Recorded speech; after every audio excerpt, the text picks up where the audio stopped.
Hari ini kita akan belajar kembali kebenaran firman Tuhan. Bapak Ibu, kita harus belajar, bertindak, berpikir, berbicara sesuai dengan kehendak Tuhan, bukan asal ngomong. Sebab di Amsal 10 ayat 19, di dalam banyak bicara pasti ada pelanggaran.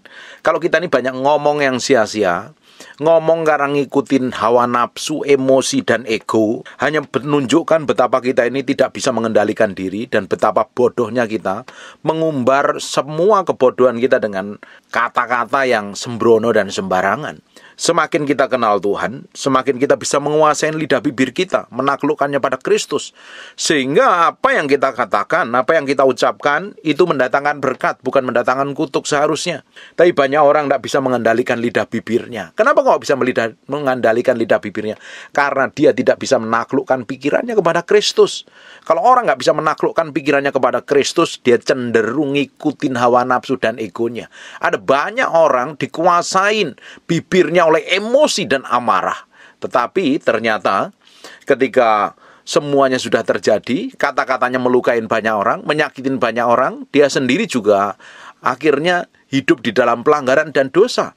Makanya kita harus hati-hati dalam setiap kata-kata yang keluar dari mulut kita ini. Jangan kita banyak bicara, tapi ngomongnya omong kosong semuanya. Omong kosong, kata-kata kotor, kata-kata hanya meninggikan diri, menyombongkan diri, menunjukkan betapa kita ego dan penuh keangkuhan. Justru semua kata-kata yang ada lidah kita ini harusnya mencerminkan kemuliaan Tuhan. Bapak Ibu ingin tahu hati seseorang, lihat aja dari semua apa yang dikatakan yang keluar dari mulutnya. Yang keluar dari mulutnya itu sumbernya seperti apa. Yang keluar dari mulutnya itu banyak mengagungkan siapa. Kalau yang dari keluar mulutnya isinya hanya keluhan, gerutu, ngomel, nyakitin orang lain, kata-kata yang pedas, dapat dipastikan itu orang punya banyak luka batin. Makanya isinya kekecewaan, terus ngeluh, terus ngomel, terus menggerutu, terus. Seperti bangsa Israel, kerjaannya mulut yang gerutu, ngomel, ngelawan pemimpin. Karena apa? Hatinya terlalu pahit. Kalau orang hatinya terlalu pahit, mulutnya pasti pahit. Mulutnya pasti nyakitin. Dan orang-orang kayak begini nggak sadar kalau mulutnya nyakitin. Tapi tahu-tahu orang di sekitarnya udah terluka, udah pada sakit hati. Jadi kita mesti sadarin semua yang keluar dari mulut kita ini harusnya benar-benar mendatangkan berkat, bukan malah mendatangkan kutuk. Sebab dari mulut yang sama ini bisa memberkatin orang, di sisi lain bisa maki-maki orang, bisa melemahkan orang. Di mulut yang sama kita bisa menyembah Tuhan, di sisi lain kita bisa memaki-maki dan menghujat Tuhan. Makanya dipakai mulut ini dengan baik. Jangan banyak ngomong yang sia-sia. Sebab kata-kata yang keluar dari lidah bibir kita ini suatu hari kita akan pertanggungjawabkan. Dari setiap kata, setiap hurufnya kita akan pertanggungjawabkan di hadapan Tuhan. Mungkin hari ini kita bisa kelihatannya tanpa tertuduh, kelihatannya semuanya kondisi baik-baik saja, ngomong bisa sembarangan, melakukan segala sesuatu enak perut kita sendiri. Tapi suatu hari kita akan mempertanggungjawabkan di hadapan Tuhan. Kita menjaga lidah bibir ini loh dengan baik. Ini tidak mudah. Kelihatannya sih mudah. Dengerin khotbah ini kelihatannya mudah, pada prakteknya kita ini harus menaklukkan yang di dalam ini. Sebab apa yang keluar dari mulut kita itu berasalnya dari hati. Hati kita ini isinya apa? Kita kasih makan apa? Kalau yang di dalam hati ini isinya firman, di dalam hati ini isinya kebenaran, yang keluar dari mulut kita pun kebenaran. Tapi kalau yang di dalam hati ini keangkuhan, ego, emosi, amarah, kepahitan, sakit hati, yang keluar dari mulutmu pun akan mencerminkan apa yang di dalam hatimu. Sebab apa yang keluar dari mulut itu cerminan dari dalam isi hati seseorang itu apa. Makanya hari ini kita mesti belajar nih mengendalikan mulut kita nih. Kalau ngomong hanya sekedar nyakitin orang lain, ngelukain orang lain, menuduh orang lain, buat apa? Itu hanya mendatangkan pelanggaran, membuat berdosa saja. Bukankah mulut kita ini mau dipakai Tuhan, pingin diurapin Tuhan? Semua kata-kata yang keluar dari mulut kita waktu kita berdoa terjadi sesuatu yang ajaib dan luar biasa. Kita ngomong orang sakit sembuh, benar-benar sembuh. Orang terikat terjadi kelepasan, orang diberkati, baru diberkatin. Bagaimana mulut kita bisa dipakai Tuhan, tapi di sisi lain mulut kita memperkatakan hal yang buruk dan jelek. Bagaimana kita bisa diurapin Tuhan, tapi di sisi lain mulut kita ini seringkali ngomong yang buruk dan jelek. Belajar memperkatakan segala sesuatu sesuai kebenaran. Di dalam banyak bicara pasti ada pelanggaran. Makanya hati-hati ngomong secukupnya, ngomong seperlunya. Kalau hal yang sia-sia tidak perlu dibicarakan. Gosip, berita buruk, jelek. Saya itu belajar mengendalikan mulut saya itu. Jujur saya lebih suka ngomong masalahnya Saya hobi ngomong, makanya saya harus berhati-hati dengan lidah bibir saya. Saya jagain, saya mau mulut saya ini dipakai Tuhan. Menjadi penyambung lidah Allah, bukan menjadi penyambung lidah setan. Makanya saya harus mengendalikan diri saya ini dengan tepat di hadapan Tuhan. Jangan sampai malah saya melakukan dosa dan pelanggaran yang ujungnya tidak berkenan di hadapan Tuhan. Ini penting sekali Bapak Ibu. Dan dalam banyak bicara pasti banyak pelanggaran. Tetapi siapa yang menahan bibirnya berakal budi. Orang yang bisa menahan bibirnya itu. Ada orang yang disakitin, dilukai. Nggak usah banyak ngomong, diem saja. Justru dalam banyak diam kita itu mengizinkan Tuhan bekerja. Tapi kalau orang-orang yang nggak bisa mengendalikan hatinya, dia ingin membalas, ingin memaki, ingin menjelekkan. Apalagi ketika harga dirinya disinggung, dia nggak terima, dia ingin menyerang balik, dia ingin memaki balik. Nah, kalau kita seperti itu, artinya kita belum menaklukkan diri kepada Kristus. Kita masih dikuasain daging, ego, dan hawa nafsu. Belajar di mengendalikan yang di dalam ini. Kalau yang di dalam kita bisa kendalikan, mulutmu juga bisa dikendalikan. Selama ini kita harus kasih makan manusia roh kita ini dengan kebenaran firman Tuhan. Kebenaran firman Tuhan ini akan memenuhi, menguasai, sehingga lidah bibir kita memperkatakan semua perbendaharaan yang di dalam hati kita ini. Selama ini kita punya perbendaharaan apa? Diisi dengan perkataan dunia, hikmat dunia, sakit hati, luka batin. Maka perbendaharaan itu yang keluar dari lidah bibirmu. Mulai sekarang perbanyak perbendaharaan kebenaran firman Tuhan. Perbendaharaan kata-kata kerajaan Allah. Sehingga yang keluar dari mulut bibir kita adalah perkataan yang mendatangkan berkat.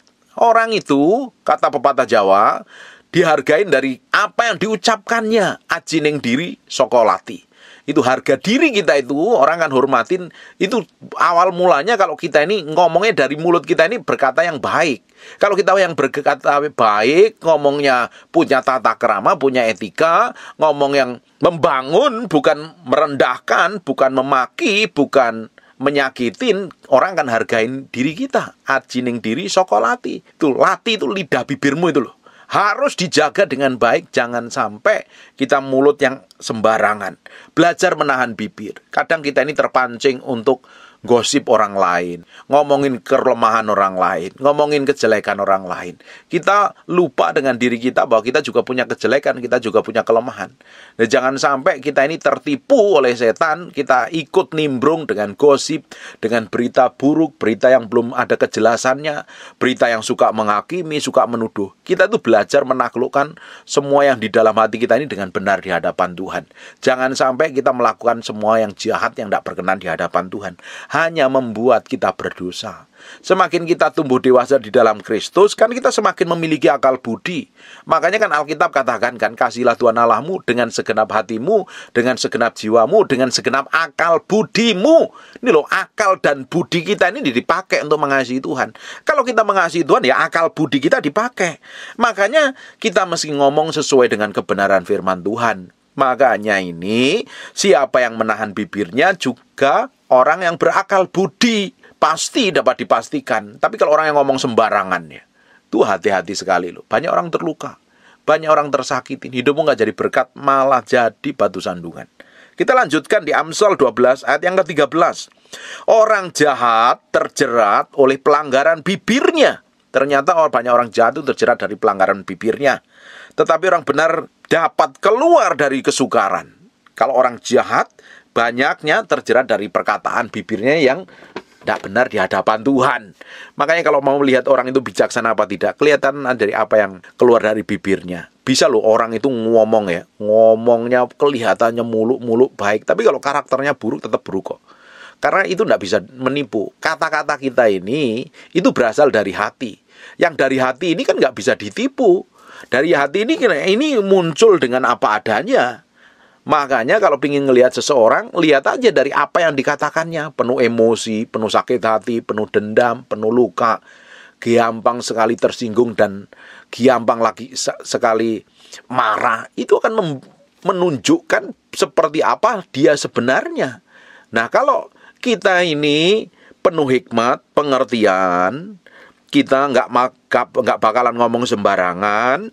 Kita akan menjadi orang yang benar-benar menguasai diri dengan tepat. Kita nggak bakalan ngomong yang akhirnya menjerat kita jatuh di dalam dosa. Makanya itu banyak undang-undang ITE itu. Karena banyak orang komentar sembarangan.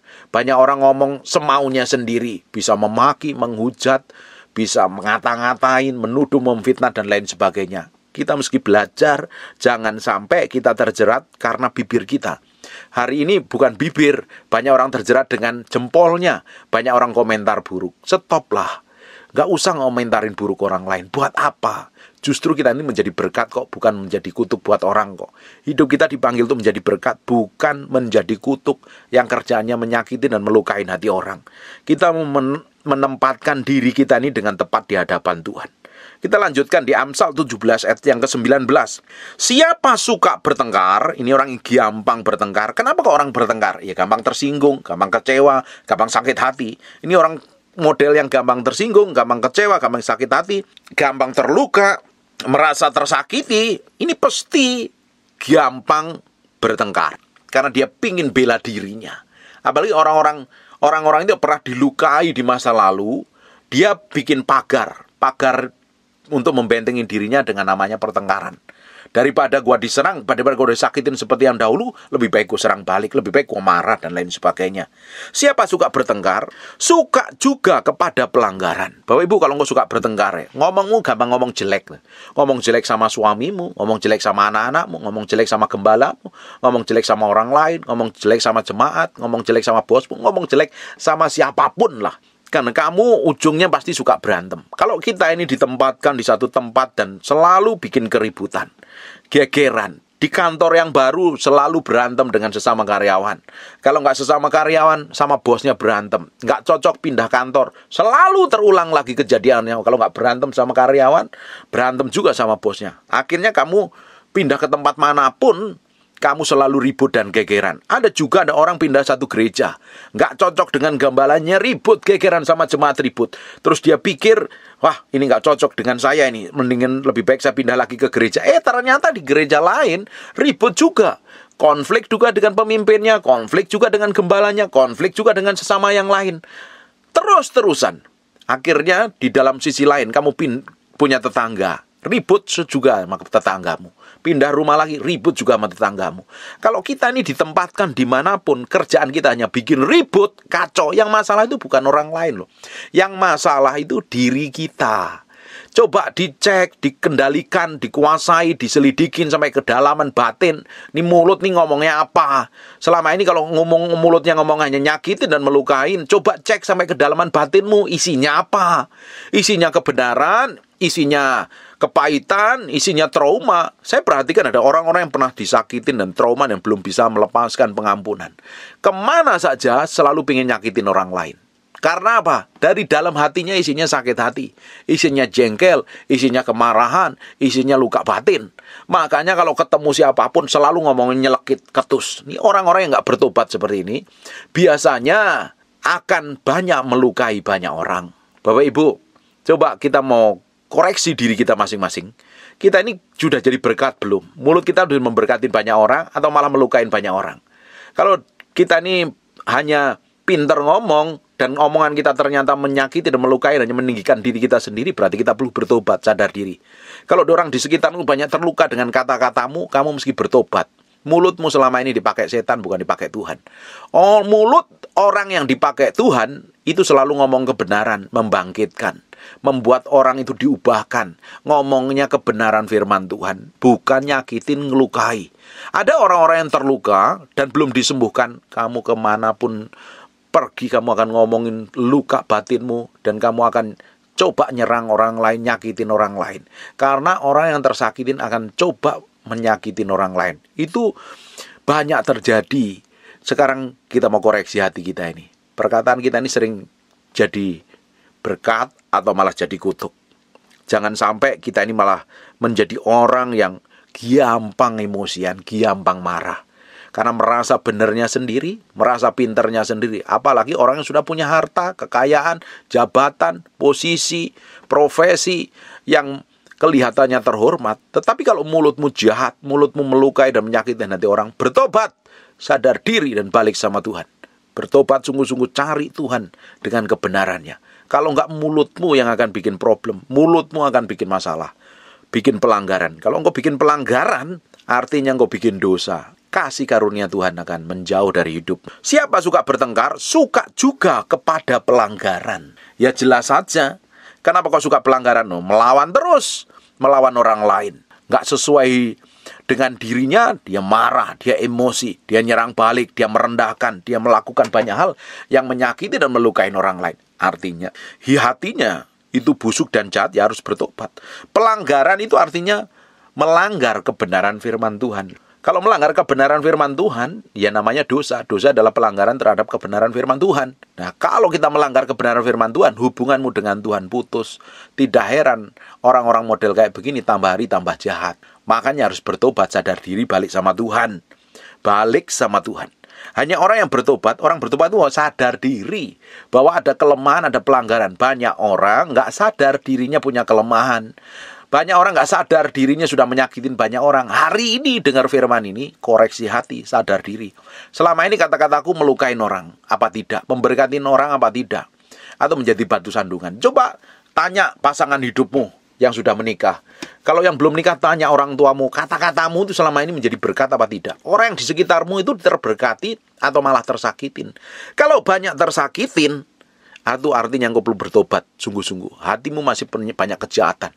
Perlu bertobat sungguh-sungguh dan balik sama Tuhan. Apalagi engkau yang gampang emosi, gampang ribut dan gegeran. Sekarang nih tambah hari tambah saya melihat ya, ada orang yang emosian, meledak-ledak. Itu hanya menunjukkan betapa bodohnya dia, betapa tidak ada pengendaliannya dia, sekalipun umurnya tua. Tetapi kalau orang suka bertengkar, itu hanya menunjukkan betapa tidak ada pengendalian diri.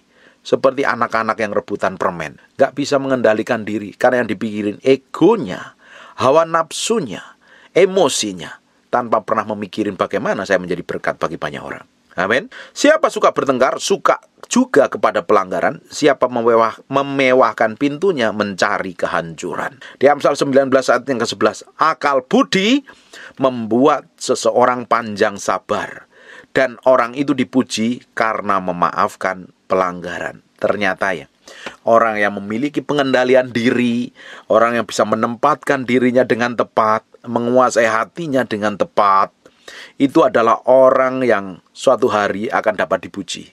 Karena menunjukkan sikap, tindakan, perbuatannya, menjadi orang yang bisa mengendalikan diri dengan panjang sabar. Nah, orang yang panjang sabar ini pastinya gampang memaafkan orang lain. Bapak Ibu, coba kita mau lihat lagi sampai ke kedalaman. Ini kita belajar firman itu mengkoreksi hati kita masing-masing. Saya koreksi hati, saya sendiri, Bapak Ibu juga koreksi hati Bapak Ibu sendiri. Selama ini kita ini udah menjadi orang yang panjang sabar enggak? Kenapa kok kita nggak gampang panjang sabar? Kita gampang meledak, kita gampang emosi. Apakah yang kita pentingkan Tuhan atau kita pentingkan ego dan hawa nafsu kita? Kalau yang kita pentingkan hanya ego dan hawa nafsu kita sendiri, kita ini akan mudah terjebak dengan banyak pelanggaran. Kalau kita nggak bisa mengendalikan diri, kita akan menjadi orang yang tidak gampang sabar. Karena apa? Fokusnya pada diri sendiri. Kalau kita ini fokus kepada tujuan Tuhan dalam hidup kita, kita akan belajar ya, melihat segala suatu kejadian, masalah, persoalan atau apapun yang terjadi, kita itu bisa mengendalikan diri dengan baik. Karena kita mau libatkan Tuhan di dalamnya, karena pasti tentunya Tuhan punya tujuan kalau ada masalah terjadi dalam kehidupan kita.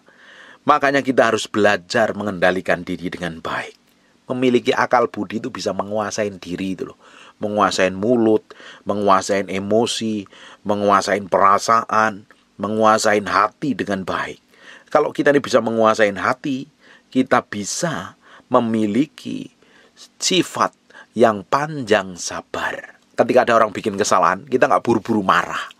Ketika ada orang bikin pelanggaran, kita nggak akan hakimi. Ketika orang menyakitin dan melukain kita nggak buru-buru emosi dan ingin menyerang balik. Tapi kita belajar dari kejadian itu. Tapi kita memiliki kesabaran. Dan orang model kayak begini nih ya, bisa memaafkan pelanggaran orang lain. Karena orang yang bikin pelanggaran, karena dia belum ngerti kebenaran.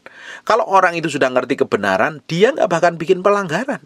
Tapi ketika orang itu nggak sadar bahwa semua orang harus seperti yang dia mau, semua orang seperti harus dia inginin. Ketika ada orang yang bikin pelanggaran, dia akan hakimi, dia akan tuduh, dia akan maki, dia akan rendahkan.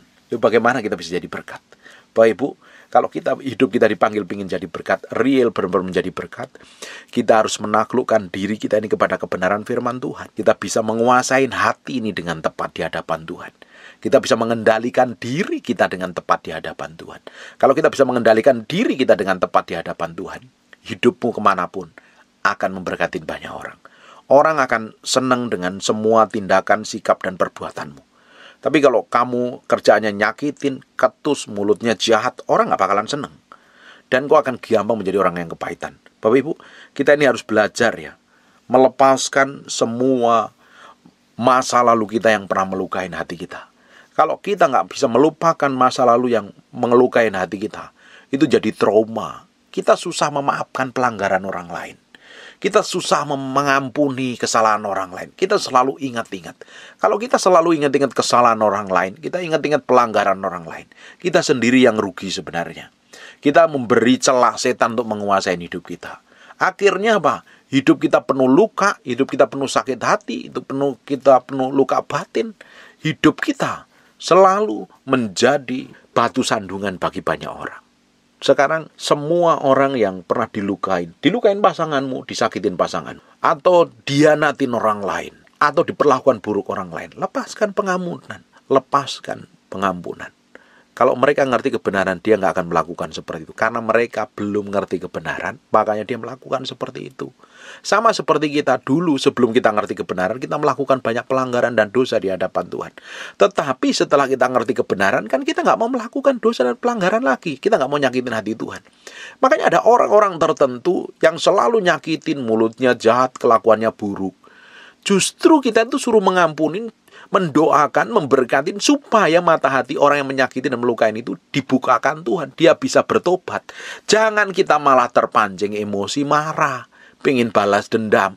Ya percuma, kita nggak jauh beda dengan orang yang berbuat dosa itu. Justru karena kita diselamatkan, kita harus bersikap berbeda, melakukan tindakan yang berbeda, dan hidup kita semakin hari menjadi berkat bagi banyak orang. Makanya Bapak Ibu, engkau yang pernah disakitin dan masih kesel jengkel sama orang lain, lu ampuni, doakan. Doakan orang itu supaya dia kenal Tuhan. Kalau dia kenal Tuhan, dia nggak akan menyakitin kamu, tapi justru memberkati hidupmu. Amin. Kita lanjutkan lagi di Amsal 28 ayat yang ke-13. Siapa menyembunyikan pelanggarannya tidak akan beruntung. Pelanggaran apapun juga loh. Dosa, kelemahan, jangan pernah disimpan. Sakit hati, jangan pernah simpan. Lepaskan pengampunan. Datang kepada Tuhan kalau yang terluka. Ada orang-orang yang terluka bertahun-tahun karena disakitin. Dan kamu simpen. Kamu simpen terus. Itu sebenarnya kamu nyimpen sampah. Itu sampah lama-lama busuk membuat kamu sakit. Jadi penyakitan. Makanya orang Kristen yang nyimpen sampah dalam dirinya menjadi Kristen penuh penyakitan.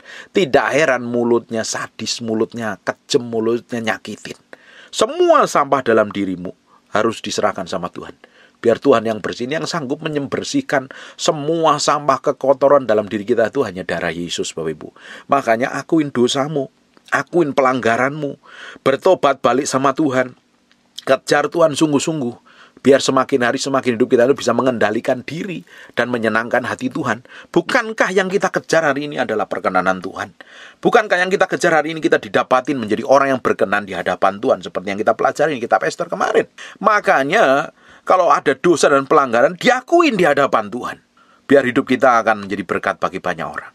Siapa yang menyembunyikan pelanggarannya tidak akan beruntung. Yang jelas saja, pelanggaran apapun kamu simpen, dosa apapun kamu simpen dalam hatimu, terus kamu pikir semuanya everything is okay, nggak taunya setan akan gerogotin, setan akan kendalikan, setan punya andil di dalamnya. Setiap dosa dan pelanggaran adalah memutuskan hubunganmu dengan Tuhan.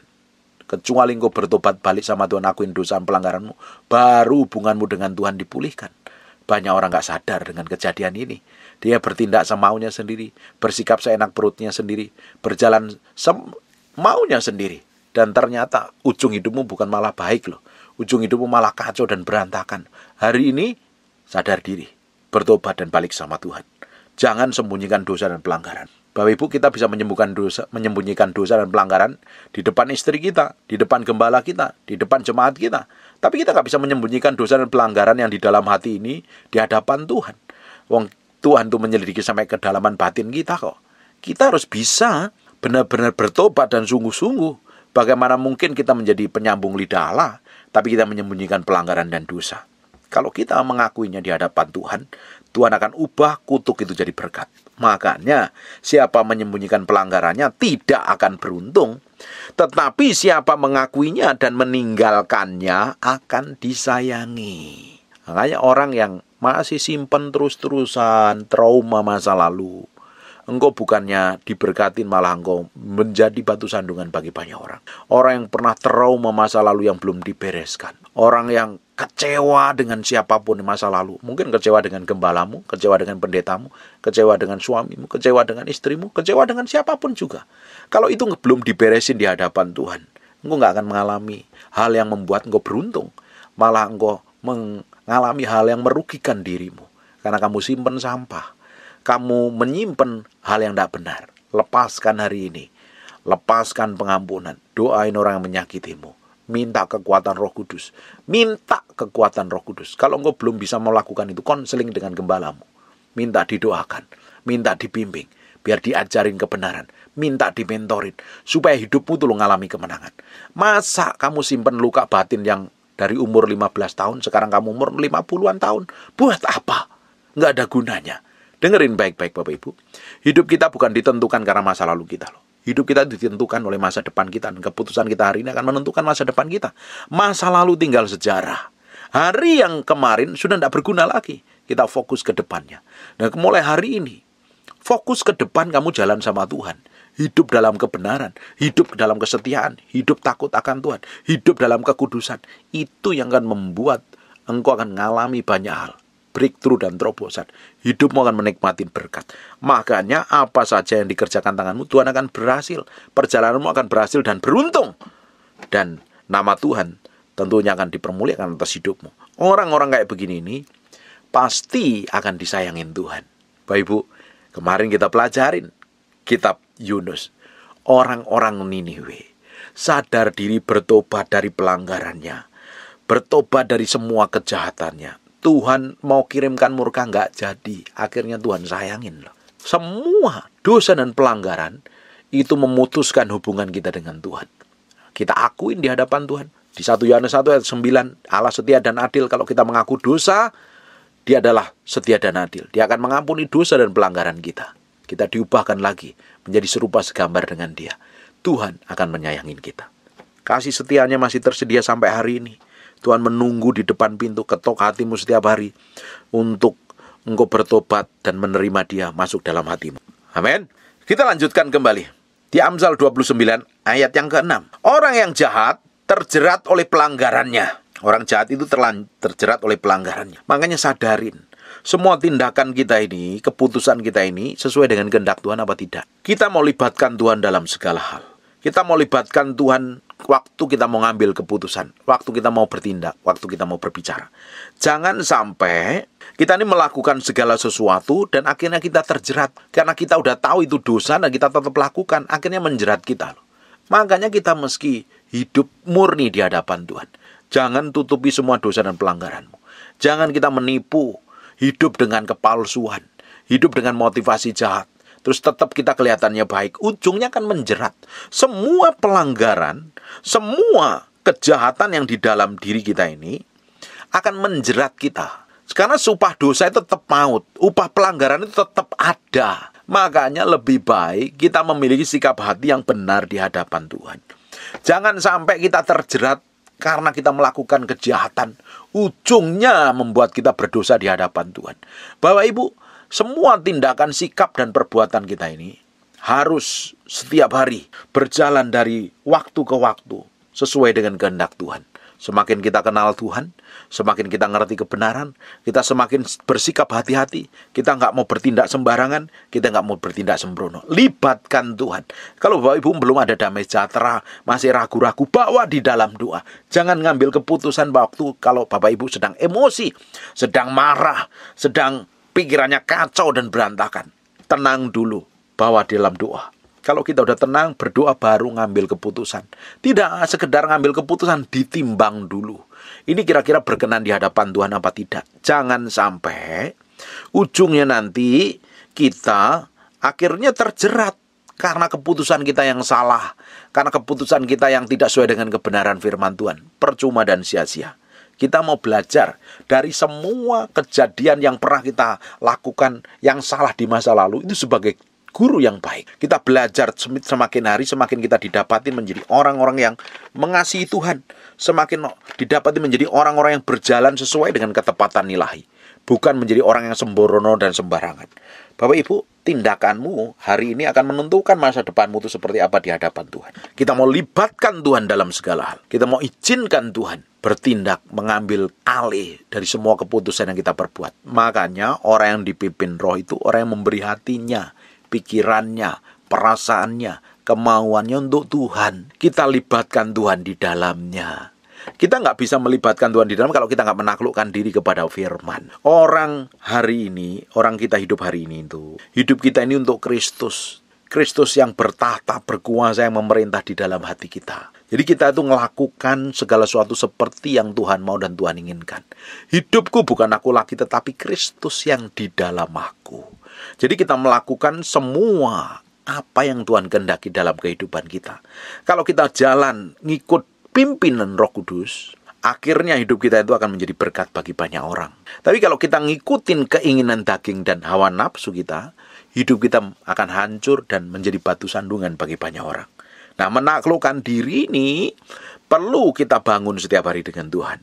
Makanya saya bilang, semakin kita berjalan dengan Tuhan, semakin kita ngikutin maunya Tuhan, semakin hidup kita semakin diubahkan menjadi serupa segambar dengan Tuhan. Semakin hari, semakin kita menikmatin semua kebajikan dan kemurahan Tuhan yang Tuhan berikan dalam kehidupan kita. Jatah Tuhan itu akan semakin tergenapi dalam hidup kita kalau kita ngikutin maunya Dia. Kita jalan sesuai dengan kehendaknya. Tapi kalau kita jalan sesuai kehendak kita sendiri, ya kamu akan ketemu masalah dan problem. Kan saya sudah bilang berkali-kali, banyak orang ngambil keputusan maunya sendiri, bertindak maunya sendiri. Ujungnya apa? Ketemu masalah dan persoalan. Lebih baik kita libatkan Tuhan dalam segala hal. Kita izinkan Tuhan bekerja dalam segala hal. Tuhan akan buat hidup kita akan mengalami breakthrough dan terobosan. Kita akan menikmati semua kebajikan dan kemurahan Tuhan. Amin. Kita akan lanjutkan lagi di Amsal 29 ayat yang ke-16. Jika orang fasik bertambah, bertambah pula pelanggaran. Tetapi orang benar akan melihat keruntuhan mereka. Orang fasik bertambah, bertambah pula pelanggaran. Karena orang fasik itu udah orang ngerti kebenaran, tapi nggak hidupin kebenaran. Orang itu harusnya ketika kita ngerti kebenaran, ya kita hidupin kebenaran. Jangan kita ngerti kebenaran, tapi kita memilih melakukan dosa dan pelanggaran. Kalau kita melakukan dosa dan pelanggaran, sudah tahu kebenaran, engkau disebutnya orang fasik. Munafik, palsu.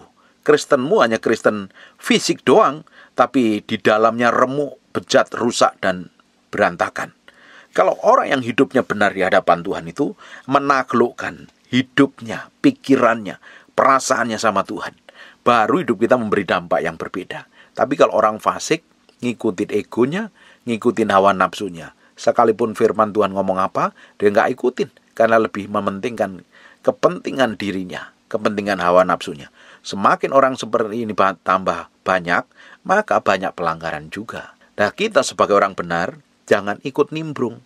Kita akan melihat loh, orang-orang fasik yang nggak mau bertobat. Kita tunggu waktu saja, mereka akan runtuh, mereka akan hancur kok. Makanya kalau ada orang melakukan dosa dan pelanggaran itu, jangan dihakimi.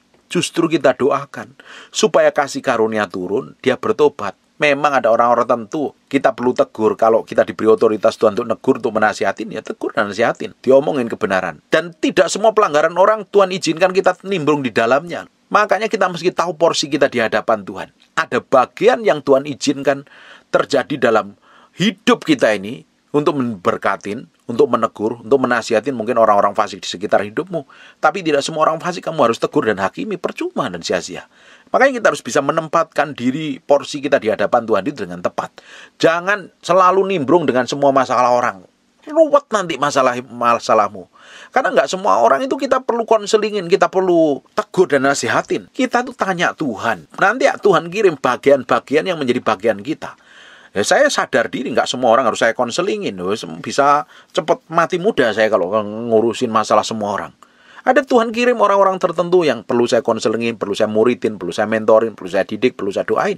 Dan saya tahu porsi saya di hadapan Tuhan. Makanya jangan coba menjadi Tuhan buat semua orang. Semua orang harus di ini, di itu. Kalau bukan porsimu, jangan lakukan. Itu akan menjadi beban kok. Dan jangan gampang menghakimi orang lain. Kalau orang itu udah dinasihatin, ditegur, dimuridin, diajar, tidak mau bertobat, serahin sama Tuhan. Kita akan lihat ke orang-orang yang ngotot hidupnya tidak benar di hadapan. Mereka akan hancur, mereka akan runtuh dengan sendirinya. Karena apa? Yang dilawan kebenaran, yang dilawan Tuhan sendiri. Enjoy. Jangan libatkan dirimu dengan dosa orang lain. Bagianmu, kamu harus tahu, minta hikmat Tuhan. Jangan banyak nimbrung dengan kesalahan dan pelanggaran orang lain. Kalau ada orang dikirim Tuhan untuk kamu muridkan, didik, nasihatin, kerjakan dengan tanggung jawab. Mungkin orang itu akan diubahkan melalui hidupmu. Amin. Ayat yang terakhir, Amsal 29, ayat yang ke-22. Si pemarah menimbulkan pertengkaran, dan orang yang lekas gusar banyak pelanggaran. Ini ternyata orang yang gampang marah ini selalu ribut gegeran. Beberapa hari yang lalu saya lihat, orang begitu emosi meledak-meledak hanya menunjukkan betapa bodohnya dia. Betapa tidak ada pengendalian dan penguasaan diri. Hanya ego yang digede-gedein. Itu hanya menunjukkan betapa orang itu tidak memiliki pengendalian diri sama sekali. Saya berdoa, engkau yang rajin mendengarkan apa yang saya sampaikan, engkau bisa mengendalikan dirimu dengan baik. Enggak mudah marah, enggak mudah tersinggung. Menaklukkan dirimu pada pusat kebenaran, berjalan dalam kebenaran, ngikutin kebenaran. Hidupmu semakin hari semakin menyenangkan hati Tuhan. Saya berdoa kasih karunia Tuhan dan anugerah Tuhan melimpah-limpah dalam hidupmu. Si pemarah menimbulkan pertengkaran, dan orang yang lekas gusar banyak pelanggarannya. Kendalikan hatimu, kendalikan pikiranmu, kendalikan perasaanmu. Taklukkan sepenuhnya kepada Kristus. Kita tidak bisa menaklukkan diri kalau kita nggak tunduk kepada Tuhan. Tunduklah kepada Allah dan lawanlah iblis, maka ia akan lari dari hadapanmu. Menaklukkan diri kepada Tuhan, penting sekali. Besok kita akan pelajari bagaimana kita bisa menaklukkan diri pada pusat kehendak Tuhan. Nah, kita akan menikmati kebajikan dan kemurahan Tuhan. Amin. Belajar ngerem mulut, mengendalikannya dengan tepat di hadapan Tuhan. Menaklukkannya pada pusat kehendak Tuhan. Ngomong dengan tepat, dengan porsi yang tepat. Jangan bikin pelanggaran dan dosa. Jangan terlibat dengan dosa orang lain. Nimbrung, kalau bukan disuruh Tuhan, jangan lakukan. Hanya sia-sia. Amin. Mengendalikan hatimu dengan baik. Sebab dari dalam hati ini akan meluap keluar lewat perkataan. Perkataan yang memberkati atau perkataan yang menyakitin. Saya berdoa mulai hari ini yang keluar dari lidah bibirmu adalah perkataan yang memberkatin. Dan nama Tuhan dipermuliakan atas hidupmu, keluargamu, dan anak cucumu. Amin. Tutup matamu, tutup Alkitabmu, kita berdoa. Bapak, terima kasih buat firman-Mu. Kami materaikan dengan darah anak domba Allah. Kami belajar untuk mengendalikan hati kami dengan baik. Tuhan, kami percaya firman ini nempel dalam batin kami. Ajarin kami mengendalikan lidah bibir kami ini. Tepat berbicara sesuai dengan porsimu. Tepat melayani orang sesuai dengan kehendak-Mu. Tepat mendoakan orang, melepaskan pengampunan seperti yang Kau mau. Terima kasih Tuhan. Kamu berdoa untuk setiap orang yang rajin mendengar firman yang Hamba-Mu sampaikan. Diberkati pekerjaan bisnis usahanya. Dan apa saja yang dikerjakan tangannya Tuhan bikin berhasil. Hamba-Mu berdoa untuk orang yang sedang sakit di ICU, di ruang operasi, di pembaringan rumah sakit, atau di rumah, yang mengalami sakit penyakit dan kelemahan tubuh. Oleh bilur Yesus, oleh darah Yesus, jadilah engkau tahir, jadilah engkau sehat, jadilah engkau sembuh. Bagimu segala pujian, hormat, dan pengagungan. Hamba-Mu berdoa, nama-Mu dipermuliakan, nama-Mu ditinggikan. Berkati semua orang yang mendengar firman yang Hamba-Mu sampaikan ini tanpa terkecuali. Semuanya untuk hormat kemuliaan bagi Raja-Mu yang maha mulia, Yesus Kristus Tuhan. Terima kasih Tuhan, kami berdoa mengucap syukur. Haleluya. Amin. And God bless you. Aku berdoa, ada orang-orang di tempat ini yang ingin ngalami Tuhan. Ada orang yang ingin ngalami Tuhan, angkat tanganmu.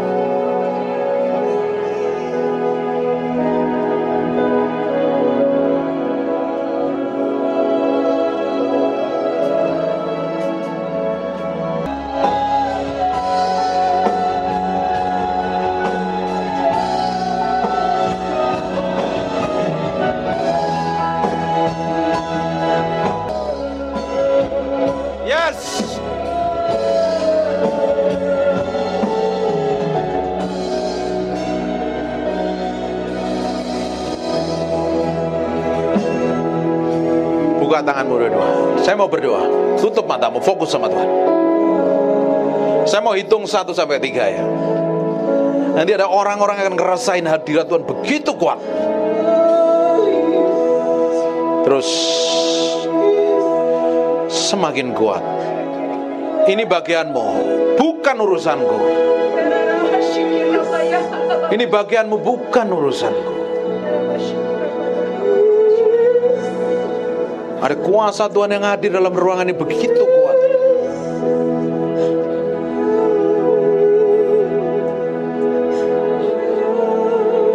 Satu, ada seseorang mulai didamah Tuhan. Hadiratnya begitu kuat. Nanti sembah ya. Dua, kuat urapannya. Sekarang terima itu. Go, go, Jesus. Now, Jesus. Yes. Hey, now.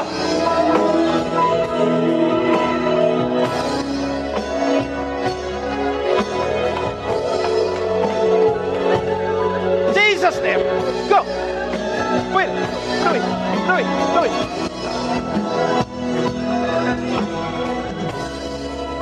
Jesus name.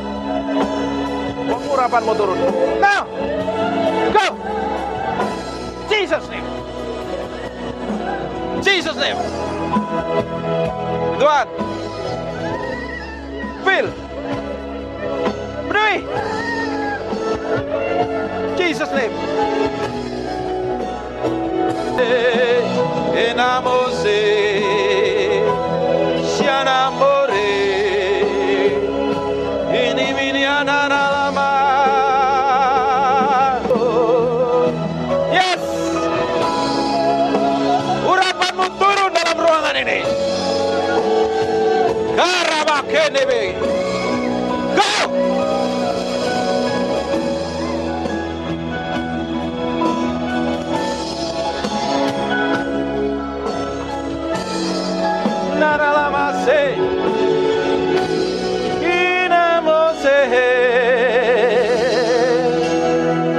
Aku perintahkan semua roh jahat dalam ruangan ini yang bukan dari Tuhan,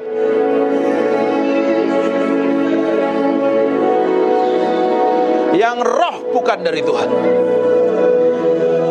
Aku berdoa ada orang-orang yang luka batin, yang pernah disakiti. Lepaskan. Jesus name.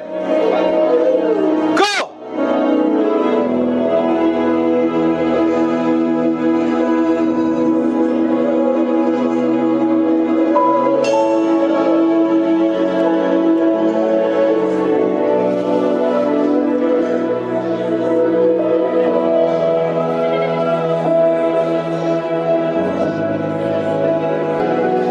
Yes Tuhan. Engkau belum selesai dalam ruangan ini. Ada beberapa orang yang masih dijamah Tuhan. Sampai gak tahan kuat berdiri loh.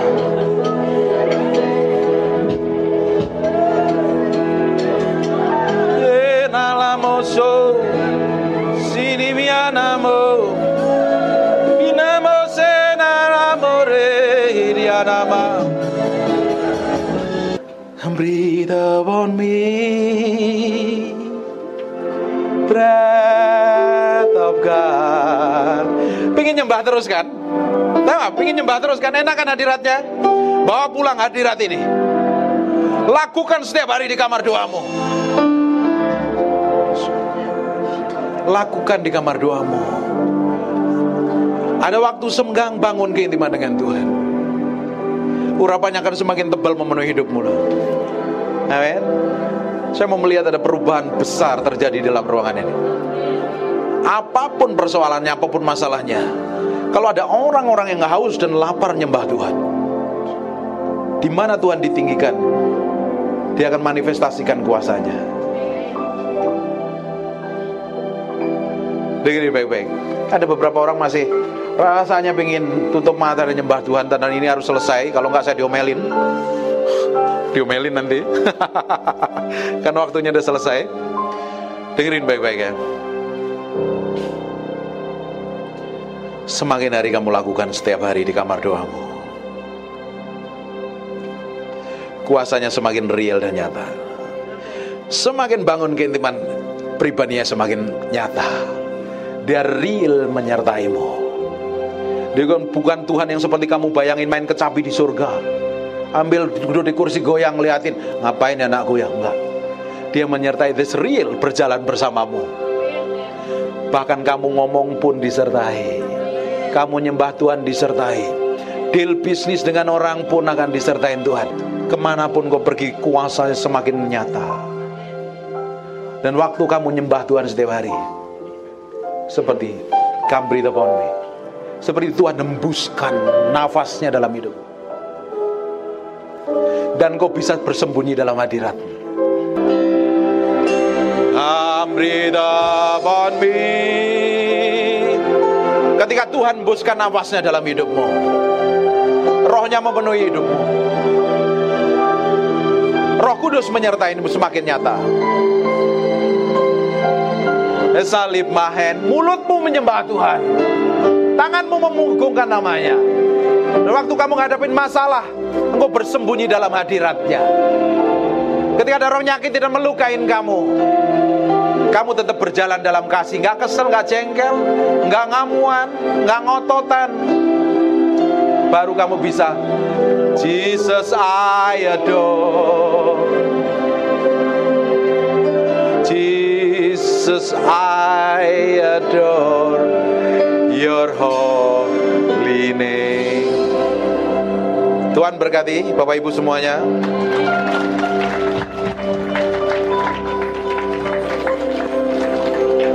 Terima kasih. Segala pujian buat Tuhan Yesus Kristus.